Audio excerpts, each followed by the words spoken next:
ফলের রাজা তো আম, কিন্তু ফলের রানী কে? চলুন আমরা এই ভিডিওটিতে ফলের রানী সম্পর্কে জেনে নেই। ফলের রাজা যেমন আছে তেমনি আছে ফলের রানীও। মজার ব্যাপার হলো ফলের রাজা কে তা অনেকে চিনেন, কিন্তু ফলের রানী কে তা জানলে চমকে যাবেন। ফলের রাজার মতো পুষ্টিগুণে ভরপুর ফলের রানীও। ফলের রাজা হলো সুস্বাদু রসালো আম, আর যা কিনা প্রত্যেকের ভীষণ পছন্দের। আর কিছুদিন পর থেকে বাজারে ভরে যাবে আম। তেমনি ফলের রানী হলো ম্যাঙ্গোস্টিন। বাজার নামের সঙ্গে এর মিলও রয়েছে। ম্যাঙ্গোস্টিন নামের গাব জাতীয় ফলকে বলা হয় ফলের রানী। এটি একটি গ্রীষ্মমণ্ডলীয় ফল যার স্বাদ কিছুটা টক মিষ্টি। এই ফলটি মূলত দক্ষিণ পূর্ব এশিয়ার হলেও বিশ্বের বিভিন্ন গ্রীষ্মমণ্ডলীয় অঞ্চলে পাওয়া যায়। রঙের দিক থেকে পুরোটাই অমিল। আমের রং উজ্জ্বল হলুদ হলেও ম্যাঙ্গোস্টিন বাইরের দিকে রং বেগুনি এবং ভিতরে সম্পূর্ণ সাদা। বেগুনি খোসার কারণে এটিকে কিছু জায়গায় বেগুনি ম্যাঙ্গোস্টিন বলা হয়। এটি খেতেও সুস্বাদু। হেলথ লাইনের প্রতিবেদনে বলা হয়েছে ম্যাঙ্গোস্টিন ফল শুধু স্বাদের দিক থেকে সুস্বাদু নয়, বরং স্বাস্থ্যের দিক থেকেও দারুণ উপকারী।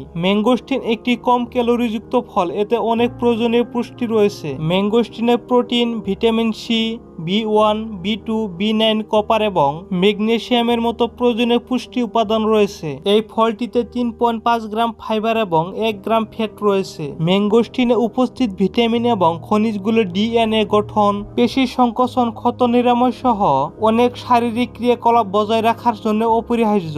এটি একটি অনন্য ধরনের উদ্ভিদ যৌগ বা শক্তিশালী অ্যান্টিঅক্সিডেন্ট বৈশিষ্ট্যের জন্য পরিচিত।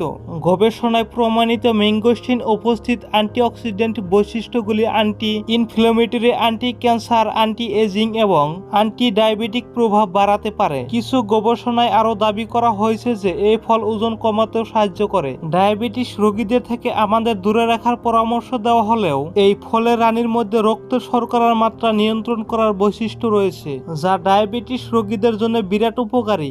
গাব জাতীয় ফল ম্যাঙ্গোস্টিনকে ফলের রানী উপাধি দিয়েছেন আমেরিকার প্লান্ট এক্সপ্লোরার এবং উদ্ভিদবিদ ডেভিড ফেয়ারচাইল্ড। লেখক তার বই এক্সপ্লোরিং ফর প্লান্টসে 1903 সালে এই আখ্যা দিয়েছিলেন ম্যাঙ্গোস্টিনকে। এক সময় ফলের রানীকে আমেরিকায় নিষিদ্ধ করা হয়েছিলেন। শোনা যায় সেই সময় আমেরিকায় এশিয়ান মাছির সংখ্যা বেড়ে গিয়েছিলেন। এই কারণে নিষেধাজ্ঞা জারি করা হয়েছিল, যদিও 2007 সালে এই নিষেধাজ্ঞা প্রত্যাহার করা হয়েছিল।